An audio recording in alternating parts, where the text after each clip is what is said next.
famine was very sore, so that the land of Egypt and the land of Canaan fainted for the famine. So tunaambiwa ya kuwa kulikuwa wakati kuna njaa. Na njaa hii ilikuwa Canaan, mahali watu wa Mungu wapo, na pia Misri, mahali watu walikuwa wanaabudu nini? Miungu. Sasa tunaambiwa kwa sababu ya njaa hii, watu baadaye tutaona Joseph kile alichokifanya. Na je, tunaona wakati money is going to fail again. Hili ni swali tunajiuliza, lakini hapa tunaambiwa kukuwa na mkate. Na mkate, kutokuwa na mkate ambao ni literal, ni sign ya nini? Ya njaa. Tunajua tukisoma kitabu cha Mathayo chapter 24, tuende Mathayo 24, ndugu Peter Santi amesoma, na mimi maybe sijui ilikuwa mpango wa Mungu, I'll be picking from mahali ameacha. Kwa sababu crisis ambayo iliyokuwa pale, it will be about money and bread.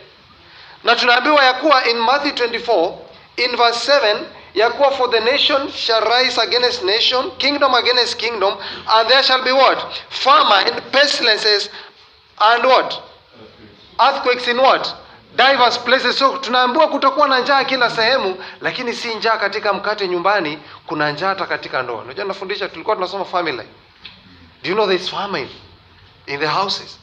Husband and wife are no longer living together. Do you know right now, najua kuna wasabato wengi, even they don't sleep the same bed. There is famine. Unajua hivyo? In family. Husband and wife hawana mahusiano. There is coldness in marriage. Ukisoma 2 Timothy tunaambiwa the love of many shall do what? Wax cold. Kuna this famine in the bedroom. There's famine in the sitting room. Watoto uhusiano huko vizuri. There's famine at work. There's famine everywhere. Ndugu zangu na dada zangu, we need somebody to come and sort us from this what? From this famine. Ndugu zangu na dada zangu, do you know after famine tunaambiwa verse 8 that all these are what? Beginning of sorrows. And then verse 10 inaongea about what? Inaongea and they, verse 9 inaongea about persecution. So between verse 8 and 9 there is sandalo. So meaning when we see famine coming in the land, when there is no bread in the land, when money faileth, we know that the mark of the beast is about to pass. Sasa tujiulize, je, is going to be a time money itafail? Kuna wakati je pesa itaweza kupotea? Tufungue kitabu cha Ufunuo, Revelation chapter 13. Na nashukuru mwalimu unabii aliguzia hapa. Revelation 13 tutasoma from verse 15. Revelation 13 verse 15 inasema, and he had power to give life unto the image of the beast, that the image of the beast should both speak and cause as many as will not worship the image of the beast should be done what?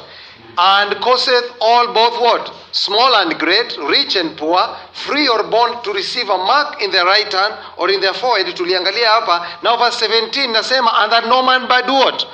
Buy or sell, save the mark or the name of the beast or the number of his name. Ndugu zangu na dada zangu, tunaambiwa the issue before the buying and selling is what? The issue that will precede the buying and selling ni nini? Nini kitafuatilia? The national Sunday law. Meaning the buying and selling itakuwa the big issue kabla Sunday law ipitishwe. Ni kumaanisha ya kuwa kutakuwa na mikakati ambayo itazuia watu wengi wasija kaabudu. Si ndivyo? Sasa swali ni, mambo haya yatatumika aje? Ndugu zangu na dada zangu, there's famine even in the church. Hata duniani wakitaka kubadilisha fedha, there's famine in the church. Na tumeambiwa na ndugu Peter, na hata mtumishi alipokuwa anafundisha jana asubuhi, tukaambiwa ya kuwa the church is no longer, the watchmen are asleep. Do you know today, right now there's something. This is September what? 24. September 24. Do you know today what is happening? There is something that is happening today, this week. Today inaitwa Explore September 24. Na katika September 24, this is a week wanaita heretic week. Wanataka kuondoa vitabu vyote ambavyo vinasimamia Mungu. Mliona? This week, kuanzia leo, all over the world there is hashtag this September 24. There is something that is happening from today all over the world that unataka kuondoa vitabu vyote ambavyo vinaongea about morality. And yet, vile ndugu Peter alisema, we don't have these books. We don't want to buy them. hatutaki kusoma.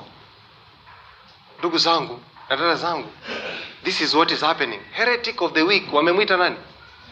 This is the world. Wanasema, but a remnant retained the faith in Miller that Miller himself lacked. At the head of many, this emerged Ellen White, a native of Maine. Shortly after Miller's second debacle in 1844, she received more than 2,000 visitations she claimed to have from Christ. She was able to spare many remaining Adventists. Alafu tunaambiwa her ongoing revelations formed the basis of the doctrine upon which she and her husband James White founded the Seventh-day what?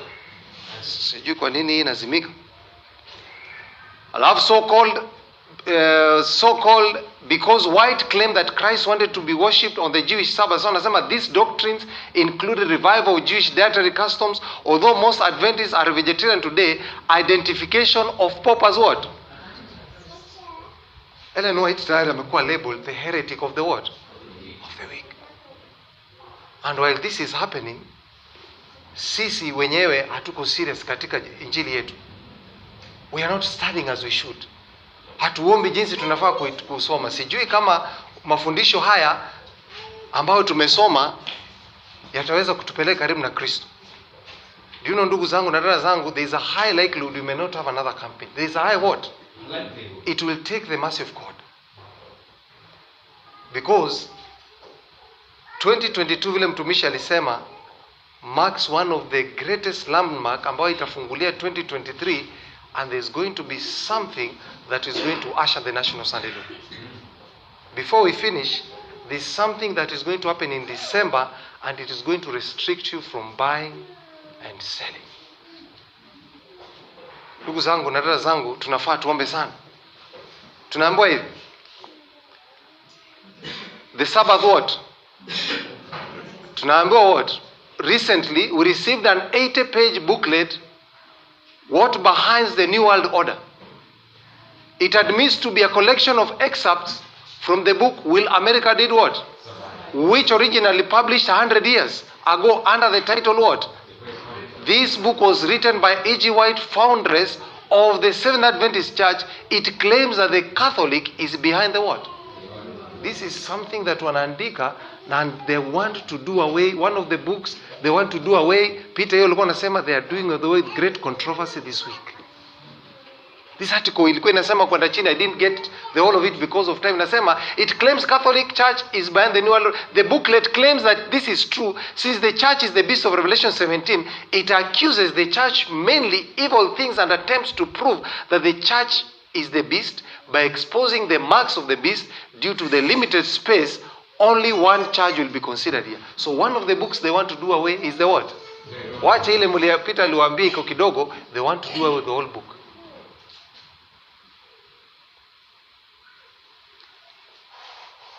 Ndugu zangu, dada zangu, we need to pray. Tukiangalia hapa, mambo ni mengi yanatukia. Right now, homosexuality, our president ni kama alikubali. Si tunajua hivyo? Inawe alikubali.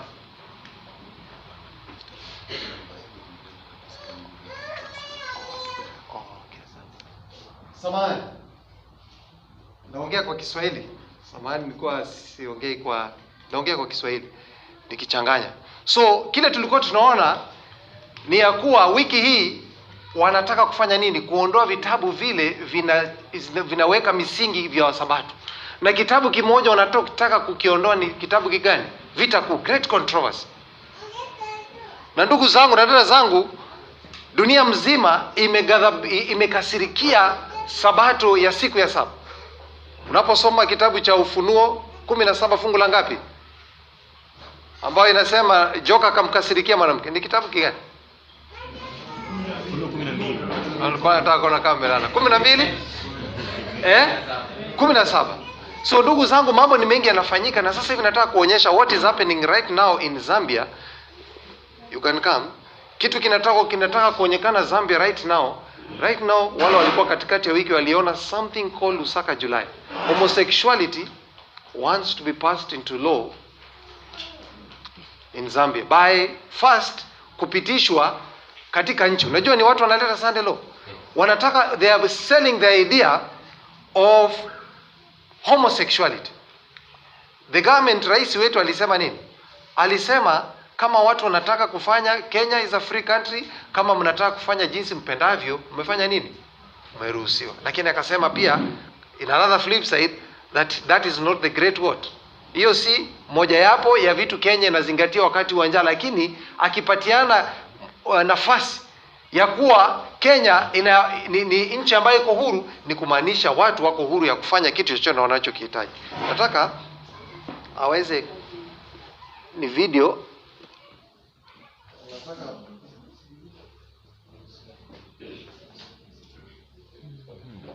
Happy Sabbath. Kwa sababu ya wakati tutachukua muda sana. I want tusikie hii video. Haina volume.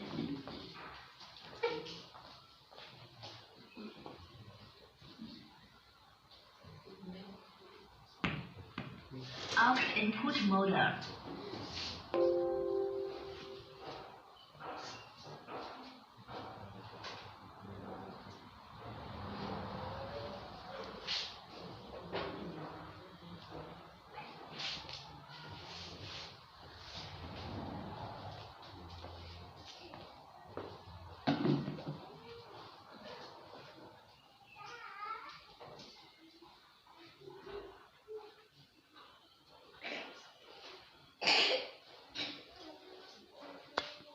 Zambia is a religious conservative country, and it has some of the toughest anti-homosexual laws in Africa. Many in this congregation are avid supporters of their president's stand against gay rights and appalled at the American diplomatic intervention. And the Zambian leader was unequivocal about his stand on the issue when he spoke to us. We are saying no to homosexuality. Why should you say we're going to be civilized if we only allow it? Are you saying we are very primitive now because we are frowning upon homosexuality? Even animals don't do it. Why should we be forced to do it? Because we want to be seen to be smart, to be seen to be civilized and advanced and so on. The row blew up after two men, seen here with their lawyer, were jailed for 15 years for taking part in what's known in the country as a crime against the order of nature, the legal term in Zambia for gay sex. When the president doesn't want to hear what I have to say, America's top diplomat in Zambia, in the light suit, appears to have had a cordial relationship with the Zambian leader around the State House gardens in Lusaka.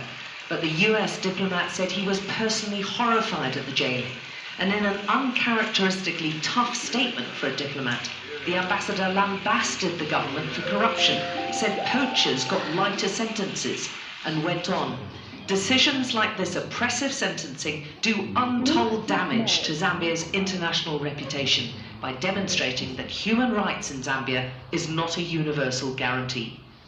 Hi, I'm Dan Foote, the new United States Ambassador to the Republic of Zambia. It's all so different from the American ambassador's welcoming videos on taking up his post in Zambia. More importantly, we can't wait to engage with the people of the country. The US is a big aid donor to Zambia, but the Zambian president said no amount of money could make him change his mind on homosexuality. A retraction or apology will do, but I don't know, to be honest with you, how far this matter will go. Because already you're tying it to aid. If that is how we're going to bring your aids, then I'm afraid the Western can leave us alone in our poverty. So, kuko na simu hiyo ina interrupt hapa, sijui simu ya nani inalilia huko. Okay, haina moto ikiweke kwa chaji, ndio? They require help, obviously. For me, I think they're sick, and that's how I see it, but they need help. The fact that they're going to jail probably is one thing, but help should be delivered to them. The pardon could be considered, but not in the manner that the ambassador is coming out, like insulting the collective wisdom of the Zambian people, the sovereignty of this state. You don't do that. But the jailing and a row is likely to cement Zambia's reputation of being one of the most dangerous places in Africa to be gay. Alex Crawford, Sky News, Lusaka. So, wakati unaangalia hiyo, this is what made that president to be voted out. Umeona, kwa sababu wakati unasimamia ukweli hapa, even if wewe ni Catholic, that's why Ellen White alionyeshwa kuko watu wa ukweli wengi wako kwa kanisa hizi za Jumapili hawajaingia bado hapa. Anasema wakati wake itakuja, Wasabato sisi wengi will be shaken out. Wale watu wa ukweli wako nje ndio watakuja kukalia hizi vitu zetu. Je, are you going to maintain your seat? Or are you going to allow someone to come and take your seat? Sasa wakati unaangalia ule president, he was a Catholic, but alisimamia ukweli hadi wakati walimwambia kama hauta sign ati watu homosexuality kuwe legal na wache kushika watu tutakutoa, alisema ni heri nitoke kukuwa president, but at least nimenawa mikono. We had to vote in a Seventh-day Adventist, quote unquote, master guide. He's a master guide, a Seventh-day Adventist elder. He's an elder in the church. He was born in an Adventist family. All his family members are Adventist, including him. And he's an Adventist elder. He's also a master guide. Wakati alikuja kukuwa president last year August, the first assignment Pope alimuita, guess which day he was called? Sabbath. He went. Wakati alitoka huko, wakati alienda huko COP26, mnajua COP26 ya last year, all of them they had to rest on Sunday. Saturday it was a busy day as usual, and he was participating. So being a Seventh-day Adventist alone, it is not enough. Sasa wakati unaangalia since akuje, because when he was promised that he will be voted into power, because huyu jamaa amejaribu mara 6 kukuwa president, alikuwa anaanguka. But hii ya 7, they voted him in, and tuliona magazeti yetu yote kuanzia GC was on the front of the page that Sabato amekuwa president. But look what he has done. From the time he became the president, homosexuality has been legalized. Hajasema, but amekubali. Hii kitu ilikuwa inafanyika this month, inaitwa Lusaka July. Wakati waliona huyu president amekuwa harsh sana attack hizo za homosexuality, walileta kitu kama fashion. In America, this fashion week it is called Met Gala. Na hiyo Met Gala ndio unapata homosexuality wanakuja na nguo za wasichana wanavaa, wanatembea hapo kama ni modeling. Sasa hii walileta in a very craft way. Walileta attached to sport. Vile alikuwa anaongea brother Maina. Walileta polo sport, wasema Lusaka July. So in July ilikuwa inakuwa. Sasa wakati kulikuwa na lungu, hawakuwa wanaleta homosexuality pale homosexuals ku model, kwa sababu kila mtu unakuja na nguo zako. But this year, kwa sababu le president amefanya nini? Amekubali. Hao watu walikubali. Hebu angalieni.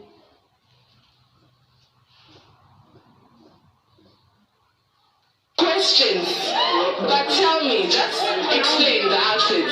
Okay, this is a suit with a see-through inside, and it was designed by Ali Nations, and I love it so much. I look nice. My name is Abraham. Let me introduce myself. My name is Abraham from Mondola. I'm a hairstylist. So for people who are listening, who are watching me for the first time, my name is Abraham Chamangwa from Mondola. I'm a professional hairstylist, so you can follow me on my page and stuff. Yeah.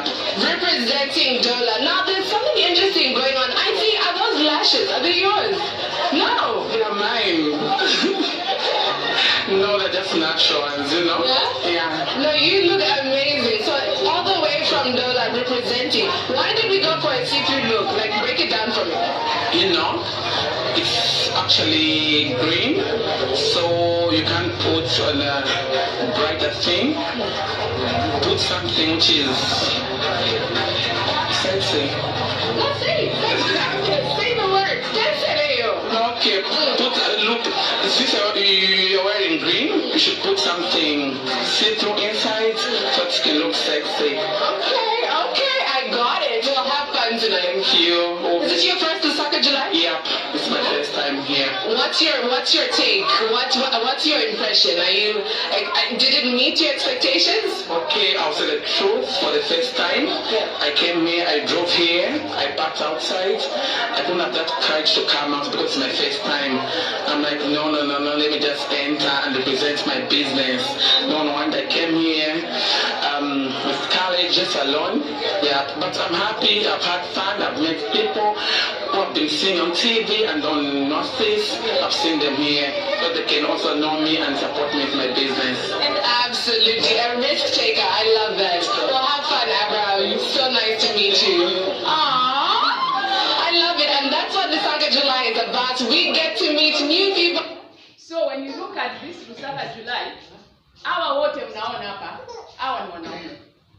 But walienda kwa hii show wamevaa nguo za wanawake.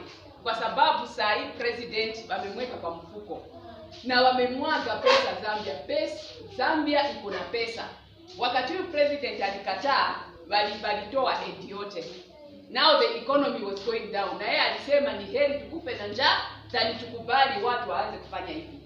Sasa wakati huyu Msabato aliingia pale kwa kiti na amekubali, nao wamempatia pesa. Kutoka hapo chini, in fact wakati tunaangalia hii ilitoka last month, hii wanaangalia uchumi wa dunia mzima, Zambia is number 1 kwa ma country in Africa and in the whole world. Hiyo imefanya vizuri sana in the last 1 year. Kwa sababu amemwaga pesa huko, kuko na pesa. Dola saa hii initially ilikuwa dola, it was like almost 120 shillings. Saa hii dola huko Zambia, 1 Zambia ilikuacha to $1, it is almost like 90 shillings. So unaona, kwa sababu ya hii na hii, it is the last sign. Si ndio? Wakati tunaangalia Genesis itakwambia hii kitu it is the last sign. Wakati tunaona huyu ni mwanaume, huyu ni mwanaume, huyu ni mwanaume, wote wamevaa kama wanawake, wanataka kuonekana wanawake. Hawataki kufanya nini? Hawataki kuonekana kama wanaume. Hii Mungu anatuambia anarudi. I want to show you just one. Umeona huyu ndiye alikuwa anaongea? Huyu ndiye alikuwa anaongea, that is a man. Hii show huyo president alikuwa ameibana, hata hakukuwa anakubali. Wote hao walikuwa huku, walikuwa ni wanaume na wanawake, wote walikuwa wamevaa the same. Wote walikuwa wanataka kuonekana aje? Walikuwa wanataka kuonekana kama wanawake. Sasa wakati wanaingiza president, wewe vipi ulienda kupiga line hapo? Hatunataka sijui nani akuwe president. Your vote does not count. Kuko na wenyewe kule wanataka huyo mtu wanataka, si ndio? Mungu atakubali kwa sababu anataka unabii ufanye nini? It should be fulfilled. Sasa wakati tunaangalia hizi vitu zote, tutaona pesa inaanguka kwa sababu kama huyu Ruto hataenda according kwa mitindo zao, hapa Kenya watu wapatia hizo maloni. Si ndio? Already Kenya iko na maloni mingi na watamulazimisha wamwambie uanze kulipa. Kama mtaanza kulipa zile collateral mlieka tutaanza kuchukua, si ndio? Sasa wanakuweka at a corner whereby they want you to do something that is against the will of God so that you please them, and yet you are going to put inchi mzima kwa shida. Na Wasabato saa hii they are breaking the Sabbath. Huko Zambia, I was there last year in November. Wasabato unaenda kanisa unaweza sikia huruma kwa sababu president ni Msabato. Wakati kuko na traditional ceremonies, president zote traditional ceremonies za Zambia zinakuwa Sabato, na yeye he supposed to go and officiate. So anaenda huko, unapata unaenda kwa kanisa kama hii Sabbath, it was a traditional day ya ceremony, let me say Nchwala. They will go there, even utapata half of the church wako huko. Kwa sababu anaona kama sasa president amepatiana license ya kuvunja nini? Ya kuvunja Sabato, na kanisa imelala. Usingizi kubwa. Na huko Zambia 7th day, even when they watch GC 2015, it was one of the countries, in fact in Africa, it was the fastest growing Adventism in the whole world. Yes. Zambia. Walichukua almost 15 minutes walikuwa wanaonesha Zambia ipo youth movement. Kwa sababu Zambia youth movement is very strong.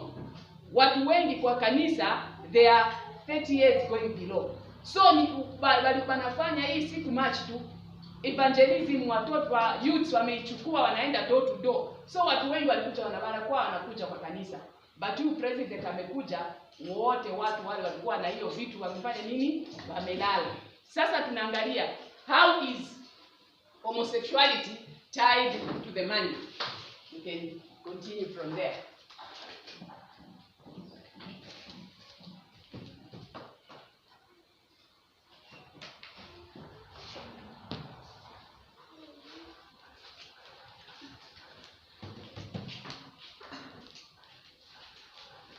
Sexuality, economy yao iliendelea ilianguka.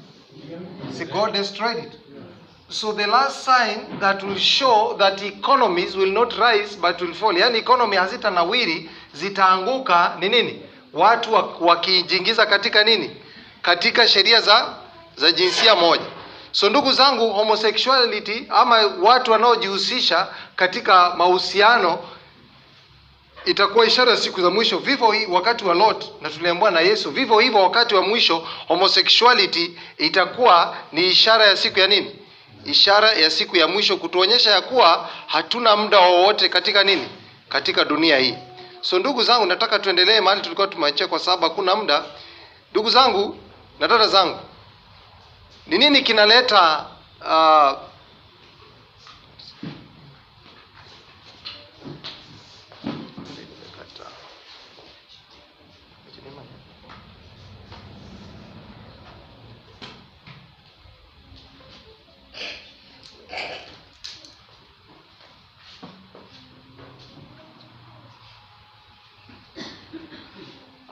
Sasa swali ni, mkate hauko kwenye ulimwengu wote. There is lack of bread. Lakini tunapoona njaa iko kanisani, sasa tunataka turudi, kwa sababu kitu ambacho kitazidi, kumbuka wanapiga sabato na wanapiga vitu vipengele vingine ili sheria hii yafanya nini? Ya kuabudu siku ya saba iweze kufanywa nini? Kuondolewa. Kumbuka hii ni Catholic News Agency. Hii ni gazeti la nini? La Vatican. Sasa Mungu kuna njia anaonyesha watu. Kwa sababu kuna ukame kanisani, Mungu kawaida anatumia watu werevu kwenye Biblia na pale nje. Watu werevu, wakati wa Daniel alikuwa mtu mwerevu, wakati wa Joseph alikuwa mtu mwerevu, na akaleta suluhisho kwa shida ambazo zilifanya nini? Zilikuwepo. Na hata wakati wa mwisho tunaambiwa na dada White, na quotation hii mtumishi alitusomea, the present is a time of overwhelming interest to all rulers and statesmen, men who occupy positions of trust and authority, thinking men and women of all classes have attention fixed of the events taking place upon us. Yani wakati tunaoishi unahusisha watu wenye nchi, watu wanaoongoza nyadhifa tofauti katika nini? Katika serikali na katika dunia. Watu wanaofikiria, wanaangalia matukio ya siku ya mwisho na wanashangaa wakiona ya kuwa hakuna uhusiano unaoendelea katika nini? Katika mataifa, na wanaangalia kila kipengele katika dunia na wanaona kuna kitu kikubwa kitafanya nini? Kitatokea, na wanaona dunia mzima iko katika nini? Iko katika shida. The world is on a what? Stupendous crisis. Sasa wacha nikuuliza, wakati wa Yesu kulikuweko na watu walielezea kuja kwa Yesu? Walikuwa watu wa dunia ama watu wa kanisa? Wise men walikuwa wapi? The wise men, the east, si ndivyo? Sasa wacha tuone thinking men. Ukisoma kitabu cha Mathayo 2:1 utasoma katika lugha ya Kiswahili, lakini nitasoma kwa Kiingereza kwa sababu ya muda. Inasema, now when Jesus was born in Bethlehem of Judea in the days of Herod the king, behold they came what? Wise men to the east to Jerusalem. Yani kwa hivyo kulitokea watu wakatoka katika sehemu gani? Mashariki. Mashariki wakaja nini? Jerusalem. Kwa hivyo watu walio katika Jerusalem hawakuwa wanafanya nini? Hawakuwa wanatambua kuwa kuja kwa Yesu ku karibu. Na wakasema nini? Where is that king that is born of the Jews? For we have seen his star in the east and are come to worship him. So ndugu zangu, watu hawa wakafanya nini? Wakaendea walikuwa wanaelekea Jerusalem. Lakini kwa sababu Jerusalem hawakuwa wanajua, wakaendea ufalme. Wakasema when Herod the king heard these things, he was troubled and all Jerusalem was what? Wakati wa Yesu church and state zilifanya nini? Zilishikana. Kwa sababu watu wa Yerusalemu, watu wa kanisa, na Herod alikuwa mtu wa nini? Wa mataifa, aliweza kushikana nao. So when he had gathered the chief priests and scribes and the people together, he demanded of them where Christ is born. Kwa hivyo church and state ilifanya nini? Na wakati huu katika nchi tuliambiwa church and state inafanya nini? Inaunganika. Crisis ipo. Sasa nataka mtumishi alitueleza civil law. I just want to add something more. Do you know the civil law is in the Bible? Do you know there are steps? Unajua kuna vipengele vinavyofuatana ambao vinatuonyesha kutoka hatua ya kwanza hadi ya mwisho, kwa sababu civil law ikitokea Sunday law inapitishwa. Tuende kitabu, tufungue kitabu. Step ya kwanza ni oppression. Kabla civil law ikuje, oppression.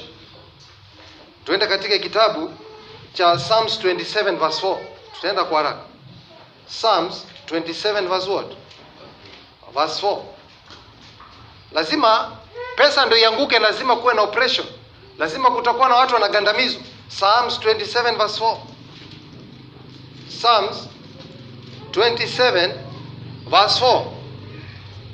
Inasema, one thing have I desired of the Lord, that will seek after, that I may dwell in the house what?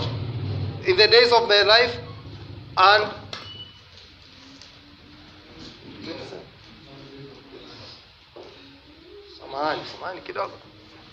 samahani kidogo. Si hiyo fungu, acha niichukue. Samahani kidogo. Psalm 72, samahani. Psalm 72 verse 4. Samahani. Psalm 72 verse 4. Samahani. Psalm 72 verse 4. Psalm 72 verse 4 inasema, he shall judge the poor of the people, and he shall save the children of the needy, and he shall break the pieces of what? The oppressor. So tunaambiwa katika ni ishara ya kwanza Biblia inasema ya kuwa Mungu atavunja minyororo ya nini? Ya the oppressor, kwa sababu kwa hivyo ni kumaanisha lazima kutakuwa na kugandamizwa kwa watu, ndivyo Mungu akuja kufunja nini? Minyororo. So meaning that oppression, lazima kuna oppression kanisani, siku nao. Si kuna oppression ama kugandamizwa katika dunia, katika biashara, kila nyadhifa kunakuwa na oppression. What is the second step? Wakati mtu anagandamiza lazima uwe mjeuri. Cruelty is the second sign. Ezekiel 18:18. Kitabu cha Ezekiel 18 fungu la 18. Ezekiel chapter 18 verse 18. Ezekiel chapter 18 verse 18. Ezekiel 18:18 inasema, and for his father, because he cruelly did what? He cruelly oppressed. Umefungua hapo? Ezekiel 18 verse 18. Uone cruelty inaenda na oppression. Yaani kugandamizwa, lazima mtu anagandamizwa awe mjeuri. Inasema nini? Inasema, as for his father, because he did what? Cruelly oppressed, spoiled his brother by violence, and did that which is good, not good among his people, lo, even he shall die with iniquity. So kumaanisha wakati kuna kugandamizwa lazima kuwe na ujeuri. Je, ushaona pale kanisani, si kanisa zote, lakini si ushaona mtu wako kwenye kibuni, nenda kanisa fulani, nikaona huyu mzee wa kanisa yeye ndo anaongoza PA, yeye ndo ana control PA, yeye ndo anafanya matangazo yeye ndo anaenda mbele na watumishi, yeye ndo ana break for lunch, hata anaombea chakula, yeye ndo anafanya kila kitu, na hakubali mtu yote afanye nini? Aongee. Matangazo ikikuja, hata kama ni emergency, anasema hapana, kama hukuleta hautaleta. So utaona mtu ambaye anagandamiza lazima awe nini? Mjeuri. Sasa the third step ni nini? Wakati watu wanakuwa oppressed, what do? They scatter. That's why watu wengi ambao hawajasimamia imani wanaondoka kanisani, si ndivyo? Wengi wanasema, pastor alinidhulumu, kanisa liniondoa. Watu wanaanza kuskata. Na ndipo unaona hata uongozi ambao tuko nao, vile ndugu Peter alikuwa anasema, watu wengi wameondoka kwa sababu wamefanya nini? Wamegandamizwa, lakini wanafaa kuombewa na kuregeshwa. Sasa fungu leo ni gani? Tufungue kitabu cha Ezekiel chapter 34. Ezekiel hiyo 34. Ndio tuone jinsi economy hii itaweza kuanguka. Lazima kuna steps. Katika economy watu wanagandamizwa kihali ya kifedha, na wale ule kiongozi anaongoza lazima awe mjeuri. Watu wanaanza kugawanyika. 34:4 and 5 inasema, the deceased have you not strengthened, neither have ye healed that which is sick, neither have ye bound up that which is broken, neither have ye brought again that which is driven away, neither have ye sought that which is lost, but with what? Force, and with what? Cruelty rule them. Kwa hivyo with force and Sasa nini kinafanyika? Verse 5, and they were done what? Kwa hivyo ukiona mtu akigandamizwa, ukiona mtu akiwa mjeuri, nini kinafanyika? Sasa ndiposa unaona watu katika hata nchi hii kumekuwa watu wamegandamizwa. Kumekuwa na maraisi wanapitisha sheria, executive orders hazikukuwa into place hadi Uhuru Kenyatta alipoingia. Executive order A, executive order E, yani wanatoa sheria ambazo hazipitii katika jinsi zinavyotakiwa. Wanafanya nini? Wanaongoza jinsi wanavyotaka. Sasa watu wanafanya nini? Wanatawanyika, na nini kinafuata? What follows? Division. Twende Genesis 49. Twende Genesis 49. Twende Genesis 49. Tuone ni nini kinafanyika watu wakigawanyika. Genesis 49 verse 5 inasema, Simeon and Levi are brethren, instruments of what? Cruelty are in their what? Habitations. O my soul, not into their secret, in verse 6, unto their assembly my honor, be not thou united, for in anger they slew a man, and in their self-will they digged a wall. Cast be their anger, verse 7, for it was what? Fierce, and with their wrath, for it was what? I will divide them in, and scatter them in what? Kwa hivyo mtu anaye scatter, what follows? Division. Na inapofanya division, ukisoma Mathayo 12:25 inasema, a house divided cannot do what? Nini kinafanyika? Kunakuwa na collapse. Kunakuwa na collapse, kunakuwa na revolution. Jinsi tulivyoambiwa. Sitaingia sana. Kunakuwa na nini? Sasa tayari simuliona Uhuru Kenyatta, Rais Ruto alipoingia, mliona magazeti alichukua pesa ngapi? Alipata milioni ngapi? Sijui 79 ama ni milioni kidogo, si ndivyo? Hazikufika milioni 100. So there was a collapse of the economy. Je, katika hali ya kidini kulikuwaje akiondoka? There was a collapse. Katika society kulikuwa na nini? There was a collapse. Kila masehemu alipokuwa kulikuwa na nini? Kulikuwa na collapse, na kile kimebakia ni watu wafanye nini? Walete civil law. Sijui kwa nini hii inaondoka. Sasa kile kitachofuata ni National Sunday Law, alafu ingize time of trouble. Sasa tuko wapi? We are in between. Tuko sehemu ya kati ya economy yetu ikiweza kuanguka na kuwe na nini? Na revolution. Sijui naona namaliza 11:30. Kuna vitu nataka niruke. Hii ni research walikuwa wanaonyesha ya kuwa kuna wanasayansi zingine nitaelezea kwa sababu tutasoma kwa sababu ya muda. Kuna watu walikuja pale Marekani kwa sababu iliongelewa civil law ni kupitia tu. Wakakuja pale Marekani wakafuata vile mliambiwa jana from the first civil law ambayo ilikuwa in 17 what tuliambiwa? 1860 wakaanzia 1780 wakakuja wakati America ilianza lini? When was the economy? America ilianza lini kuwa kama nchi? 1770. Wakaanzia wakati huu, na ndugu zangu walipokuwa sijui leo nini.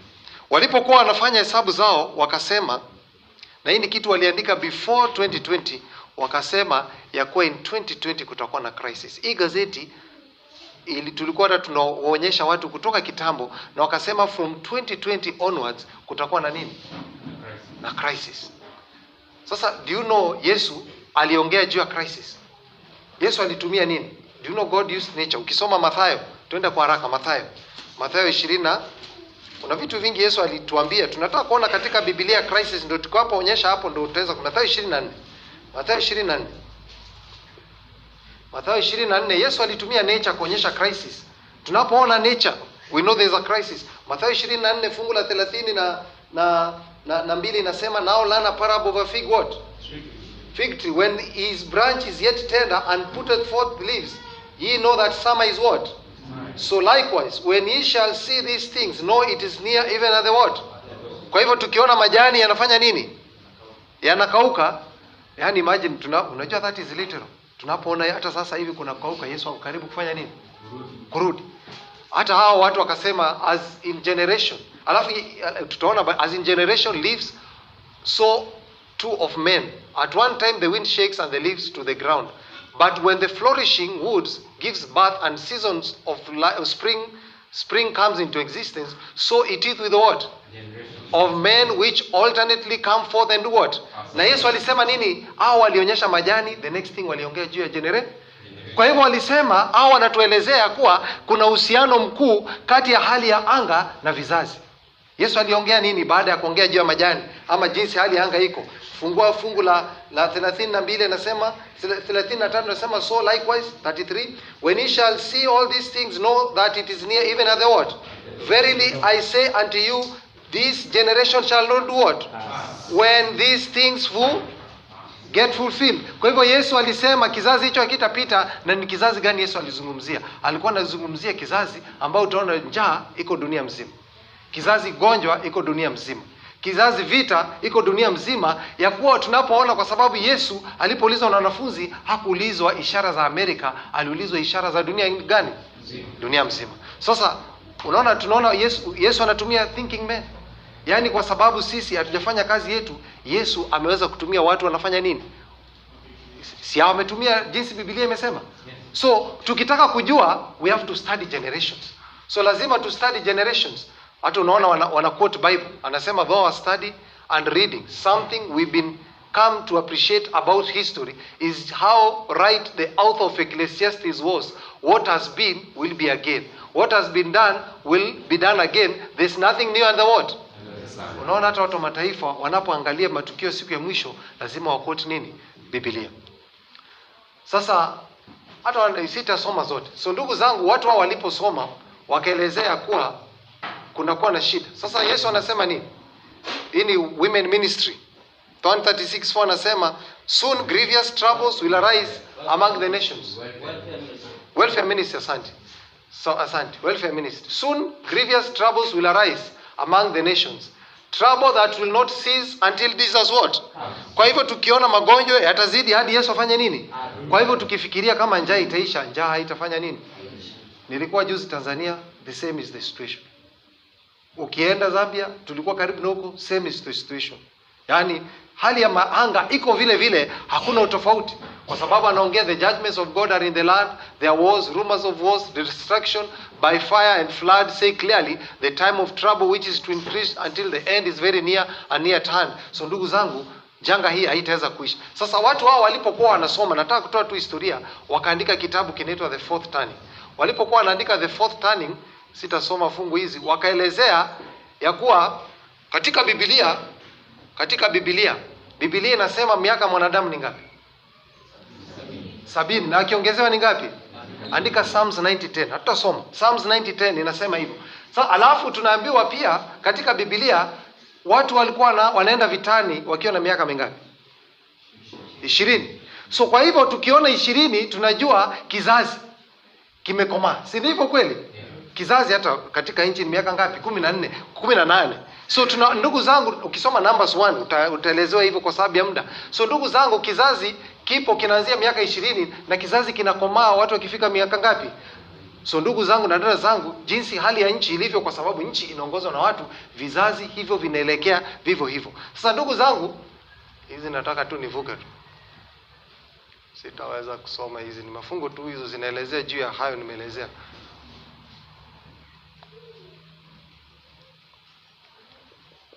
Magazeti ni nyingi nasema how generational cycle of history explain our what? Kwa sababu watu hawa pia kama majuzi wamesoma generation, wakasema kuna kitu moja ukiweza kusoma juu ya vizazi utajua historia inafanyika nini? Inafanyika. So watu hawa walipofanya historia wakasema hivi. Wakasema pia miaka 20, every 20 years or thereabouts, the oldest generation dies and the new generations move up into elderhood, midlife and the young adulthood. And the most newest generation is born. Each of these 20 years period, stress and hope call out a turning. Kwa hivyo turning katika miaka 80 kuna turning moja ambayo ni ya 20, meaning in 80 years kunakuwa na turnings ngapi? 4. Sasa watu hao walipokuwa wanafanya historia wakaanza 1773 to 1794 kwa sababu seasons, unaposoma juu ya seasons zinaweza chelewa ama zije nini mapema. Wakasema turning ya kwanza ikawa 1794. Wakaongea between hapa na mpaka hapa ni karibu miaka 80 zaidi ama kidogo. Alafu ya pili ikakuja ikawa 1865.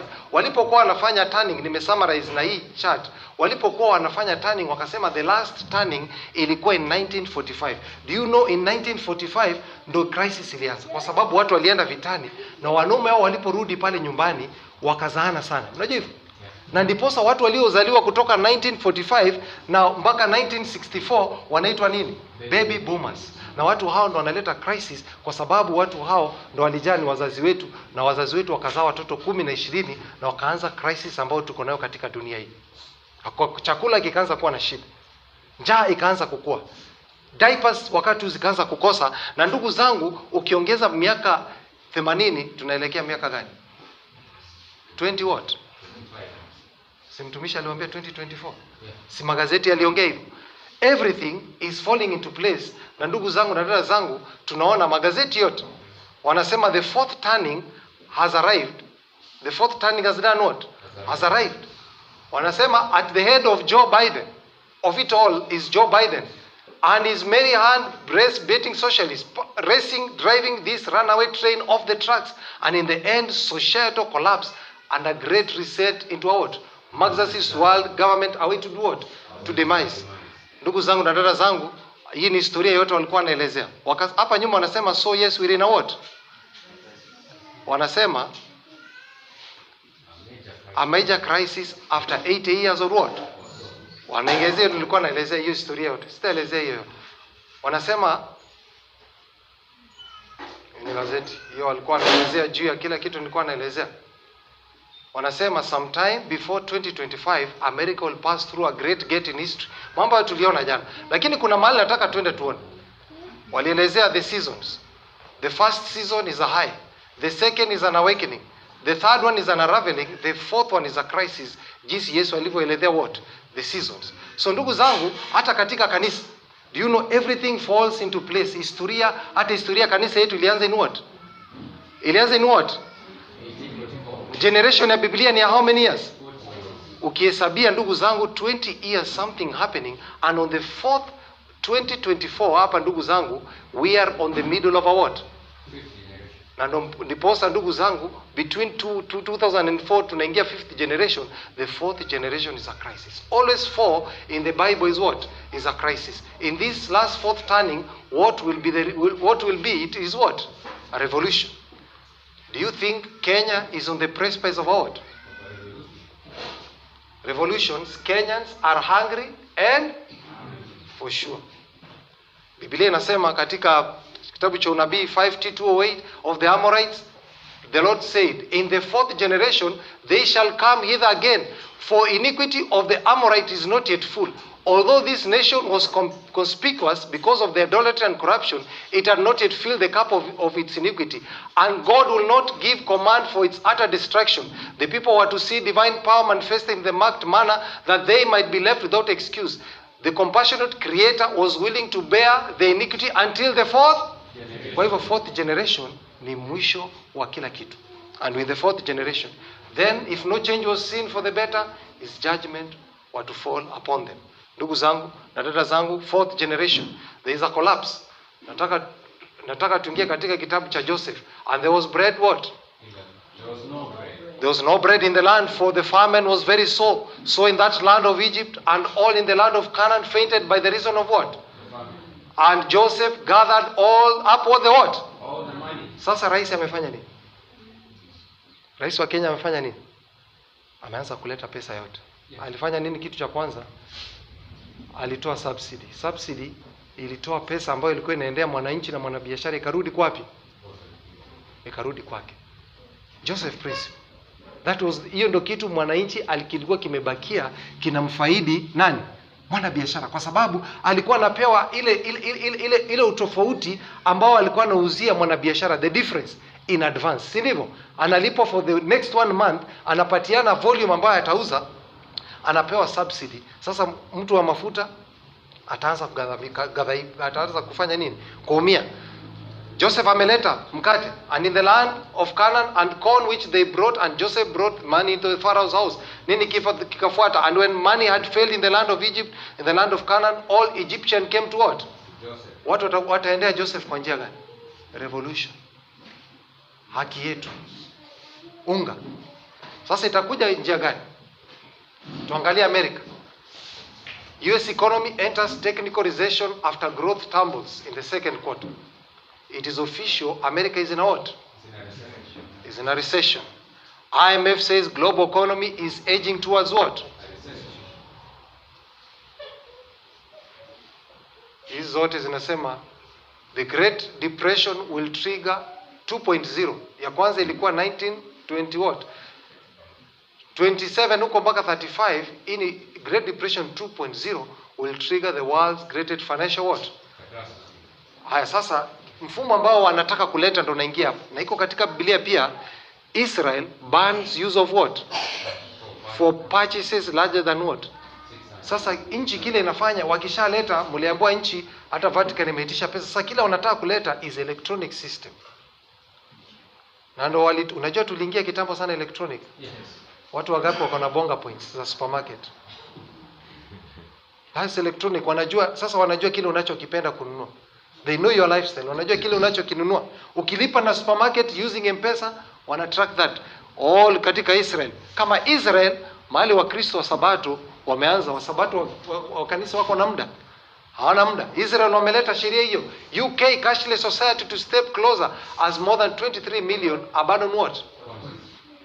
Frozen balances in China lead to bank runs and protest. Unajua bank runs siku hizi unaona wanasema, ukiona katika kama uko katika mobile banking wanatuma message wanasema there is an interruption, hatuwezi kufanya kazi vizuri. Hiyo ni pesa hakuna. Hiyo ni pesa hakuna. 4-day week, which countries have embraced it and how it is going far. National Fuel Pass QR program Ireland wide implementation from 25th July. Ukinunua lazima ukuwe na QR code kununua mafuta. Iraki wanasema, Iraqi Ministry of Trade launch food ration smartphone app for 1.6 million. Food app, una app ndo unapatiwa chakula. Iran, Australia test digital currency. US Digital Identity Act expected to pass, paving way for the next generation ID. Canadian government looking to implement digital ID. Kila mahali wanataka. UK, everywhere. Kila mahali wanataka. Si tulichukua huduma namba. Tuko sawa. Tuko sawa. Pope Francis authorized wiretapping phones in financial scandal investigations. Yeye anataka electronic system. Ndugu zangu, kitabu whatever happened there iko katika kitabu cha Esther. Church and state are now making progress, are now making preparations for the future conflict. Protestants are working in disguise to bring Sunday to the front, as did the Romanists. Throughout the land, the papacy is piling up a lofty, massive structures in the secret recesses of which our former persecutions are to be repeated. Si last week nilionyesha video Uhuru Park. Mmeona Uhuru Park vile inakaa? Hawa mkuona? Nani hajaiona? Ndugu Pito, umeona Uhuru Park? Umeona vile wamefence? The new fence inakaa. Acha nionyeshe tu kwa dakika moja. Muda wangu nazungumza.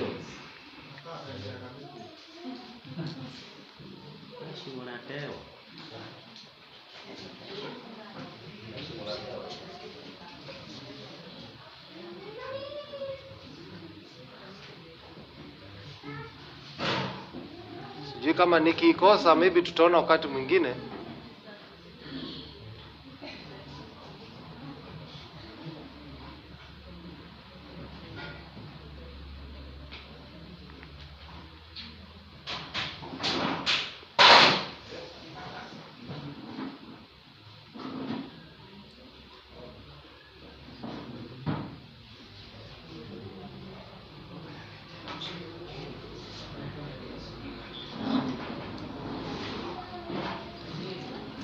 Mnaona? Hii ni fence ya Uhuru Park. Sikiza.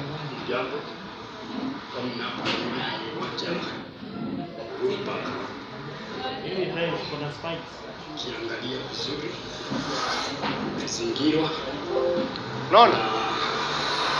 Na chuma na mawaya. Na kusudi la hili wapendwa ni kwa sababu hizi zinaitwa concentration fields ambazo hivi karibuni zitakuwa sehemu Unaona huku juu? ya watu wa Mungu katika kuteswa na kuwekwa katika hali ngumu, wale watakaokataa ibada na alama ya mnyama, ambayo ni sheria mbili za Mungu zinazomulikwa duniani katika kipindi hiki. Kipindi cha kwanza ama sehemu ya kwanza ni wale watakaokataa kuabudu ile sanamu katika sheria ya kwanza na sheria ya 4. Wale ambao watakaosimama sababu hata tuachie hapo. Umeona? Dada White ametueleza.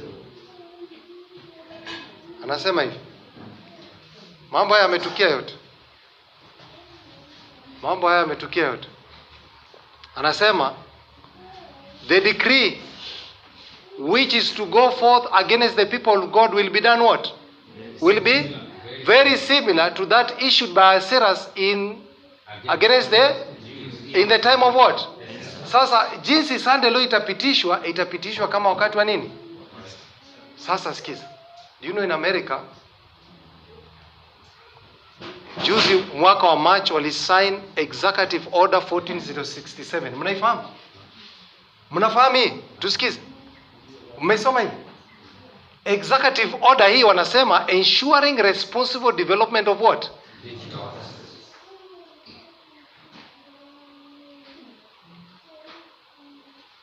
Ilisainiwa mwezi gani? March.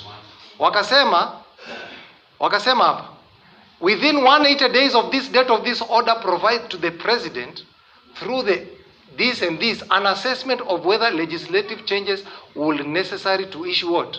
CBDC. Unajua CBDC nini? Central Bank Digital Currency. Tayari Central Bank Act ilipitishwa. CBDC Kenya ilipitishwa kitambo. Ilipitishwa last year. 180 days from March ni mwezi gani? March. Hiyo ni miezi ngapi? Hiyo ni mwezi gani? 6 months after March ni September. Within 2 days of this date of this order, provide to the president through this and this corresponding legislative what? Based on consideration of the report submitted by the secretary. Tutaona jinsi wakati West inafanana na hii of this order and any materials developed by the chairman of what? 210 days from March ni October. Naona mtumishi alituambia September. What follows? Akatuambia jana usiku September is very what? Crucial. October sasa ndo mambo. Alafu akasema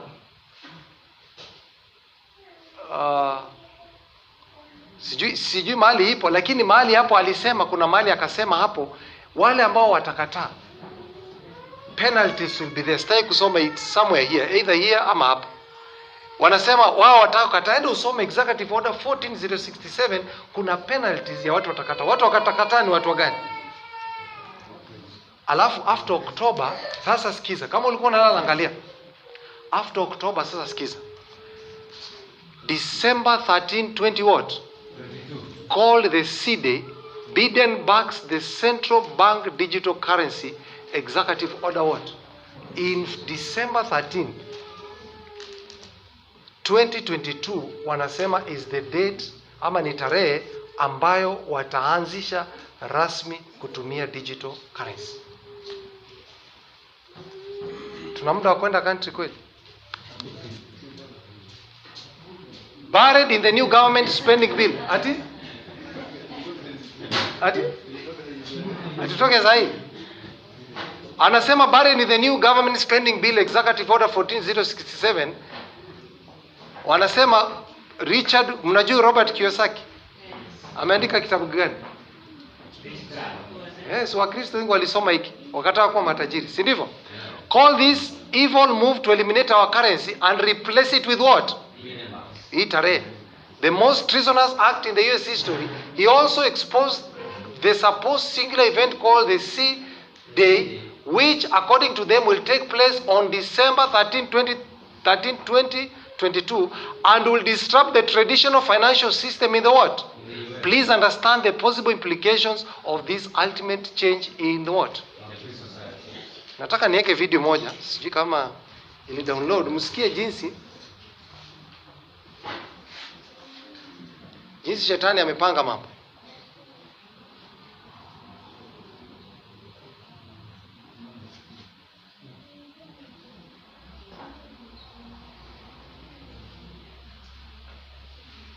Sijui kama itakubali.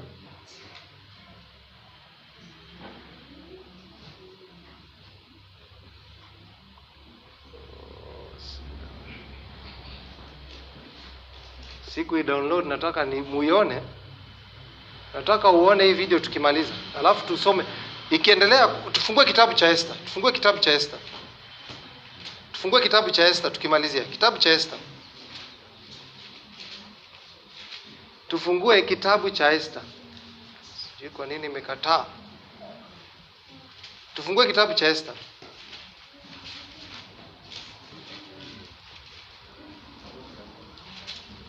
Tufungue kitabu cha Esther 3. Esther 3. Internet yangu imegoma na kwa nafikiri ita download. Na video nilikuwa nataka tuone. Esther 3. Imeingia? Esther 3. Esther 3. Fungu la 7 inasema nini? Hii ni movie inaitwa X-Files, nataka tuone tukisoma. Esther 3.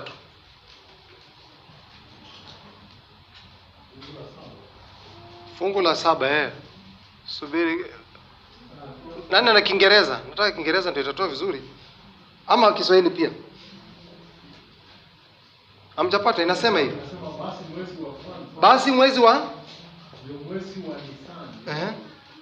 Mwaka wa 12 wa mfalme Ahasuero. Akapiga kuri, yani kula, mbele yake Hamani.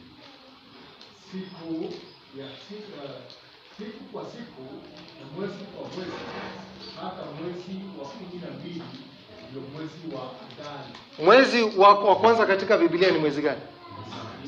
Nisan. Katika sahihi ni mwezi gani? March, April. Ni nini kikafanyika? Verse 6 inasema, and he thought to scorn lay hands on Mordecai alone, that he shoot the people of Mordecai. Wherefore Haman sought to destroy all Jews that were throughout the land, the whole kingdom of Ahasuerus, even the people of what? Kwa hivyo ni proposal. Imepitishwa mwezi wa 3, 4, si imepitishwa karibu mwezi wa 3, 4, around that period. Then what happened? Ukifungua fungu la 12 ikasema ni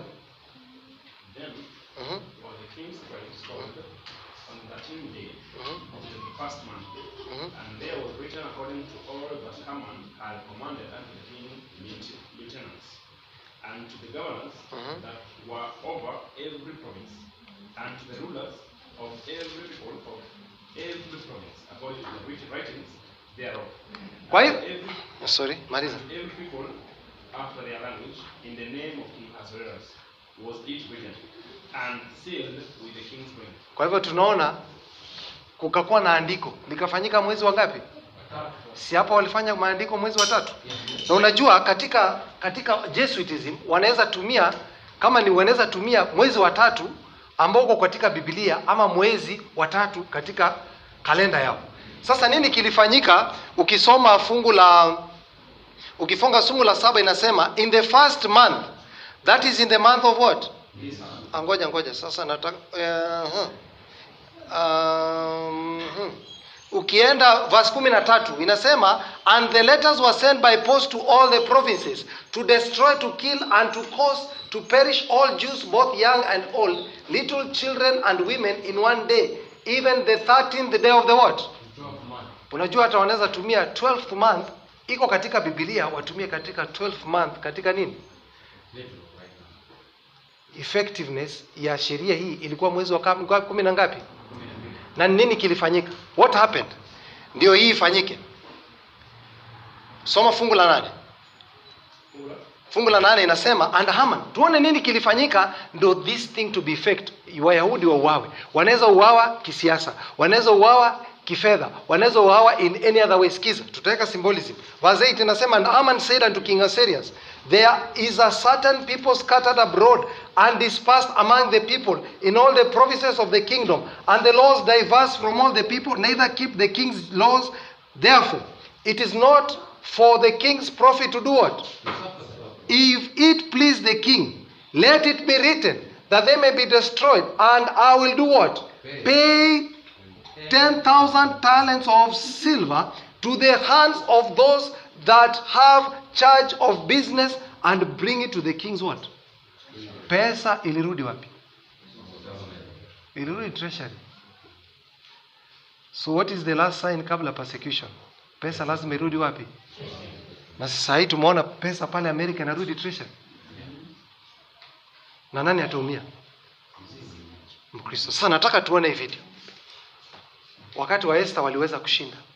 Esther alikuwa muoga, jinsi zote tuliooga. Lakini akakumbushwa, kumbuka wewe ni Myahudi. Leo unaambiwa kumbuka wewe ni Myahudi. Sasa lazima tuende kwa mfalme. Tumwambie the three angels message, ndiposa tufanye nini? Tuweze kuhubiri kwa muda mchache, lakini wala wataweza kusimamia ukweli, na hata wale pia watasimamia watafanya nini? Watu wao. Mungu ndio atayekubali. So ndugu zangu, nataka tuone hii video. Hii video iliandikwa kitambo sana. Ilikuwa a very long time video. Nataka tuisikize kwa makini. Wanaongea juu ya COVID at first, lakini wataongea jinsi walivyopanga pia kuleta the digital system. Principle of what? You and everyone you know has a piece of DNA in your genome put there without your Hii si ndiko lao damu. Well, that's the question of the day. Mnasikia kweli? Hapa volume. Oh, asante. Acha nirudishe hapa. They're making claims. Principle of what? You and everyone you know has a piece of DNA in your genome put there without your knowing it. Put there by whom? Well, that's the question of the day. This is an internet lunatic. You're not saying you believe him. Hold on, Agent Einstein. You're talking to a scientist. Forgive me, Assistant Director. It may sound insensitive, but the suggestion is pure science fiction. What I'm saying, Agent Einstein, is that the facts, as I understand them, cannot be discounted out of hand. No one has the right or the ability to tamper with your DNA. Unless we gave them that ability. When you say they're tampering with our DNA, that they're able to shut down our immune systems by the addition of something to our DNA. Yes, but I don't know how exactly. How it's being triggered. I don't know that either. Or why it's happening now. What can we possibly do? We need to act quickly. You were right about that. Well, I was wrong about the science. I was wrong about what's causing it. Dead wrong, in fact. But it's clearly a widespread failure of our immune systems. It's from gene tampering. A virus within a virus that was put there through the smallpox vaccine. It's what these men are calling the Spartan virus. We have to figure this out. What's wrong with the science? Okay. The Spartan virus removes the adenosine deaminase gene from your DNA. Removes the ADA gene and your immune system will simply vanish. Yeah, but I'm not getting sick. It's only a matter of time. Okay? So how does it work? How does the virus remove the ADA gene? A process called CRISPR-Cas. CRISPR-Cas9. RNA and protein cutting genes at exact locations. Bado enda kuna mahali sehemu mbele wataanza kuongea. The ultimate weapon. The ability to depopulate the planet. To kill everyone but the chosen. By tampering with their DNA. Sasa sikiza hapo. Why do such a thing and lie about it? Our own government. Your own government lies as a matter of course, as a matter of policy. The Tuskegee experiments on black men in the 30s, Henrietta Lacks. What are they trying to do? That's the missing piece. Sikiza It's huyu not mtu. hard to imagine a government Huyu. hiding, hoarding technology for 70 years at the expense of human life and the future of the planet. Driven not only by corporate greed, but a darker objective. Sikiza. The takeover of America. And then the world itself, by any means necessary, however violent, or cruel, or efficient, by severe drought, brought on by weather wars conducted secretly using aerial contaminants and high-altitude electromagnetic waves, in a state of perpetual war, to create problem, reaction, solution scenarios to distract, enrage, and enslave American citizens at home. Sikiza. With tools like the Patriot Act and the National Defense Authorization Act, which abridge the Constitution in the name of national security. The militarization of police forces in cities across the U.S., the building of prison camps by the Federal Emergency Management Agency with no stated purpose, The corporate takeover of food and agriculture, pharmaceuticals and healthcare, even the military in clandestine agendas to fatten, dull, sicken, and control a populace already consumed by consumerism. And I encourage you all to go shopping more. A government that taps your phone, collects your data, and monitors your whereabouts with impunity. A government preparing to use that data against you when it strikes. And the final takeover begins. Skiza sasa. The takeover of America. By a well-oiled and well-armed multinational group of elites that will cull, kill, and subjugate. Happening as we sit here. It's happening all around us. Skiza. The other shoe waiting to drop. It'll probably start on a Friday. Umesikia? It will probably start on a Friday. Mnakumbuka pile video ingine ilikuwa inasema nini? Ilikuwa inaitwaje? Tomorrow War. Na hiyo wamesema it will probably start on a Skiza. Banks will announce a Wacha nirudishe security kidogo. action necessitating a group of elites that will cull, kill, and subjugate. Happening as we sit here. It's happening all around us. The other shoe waiting to drop. It'll probably start on a Friday. The banks will announce a security action necessitating their computers to go offline all weekend. Digital money will disappear. They can just steal your money? Followed by the detonation of strategic electromagnetic pulse bombs to knock out major grids. What will seem like an attack on America by terrorists or Russia. An invasion of the U.S. The Russians tried it in 47. Yes, the many. Umesikia? Digital currency. Si umesikia wakisema? Banks will fail. Unajua December 13 ni siku gani? December 13, I think is on a Monday or Tuesday. Na wakisema it happens on a Friday.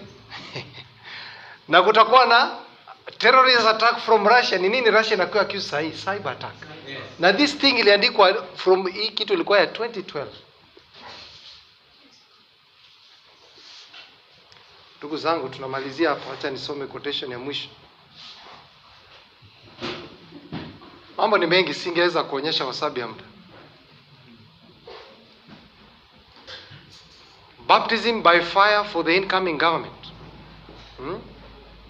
Dada White anasema, thou shalt love the Lord thy God with all thy heart, with all thy soul, and with all thy strength, and with all thy mind, and thy neighbor as thyself. These words sum up the whole duty of man. They mean the consecration of the whole being, body and soul to God's service. How men obey these words and at the same time pledge themselves to support that which deprives their neighbors the freedom of what? And how men can obey these words and form combinations that rob poorer classes the advantages which belong just to them, preventing them from doing what? Buying and selling except under certain what? Kwa hivyo dada White alio tutanunua kwa masharti. Ndugu zangu na dada zangu, namalizia. Nilikuwa nimerudia.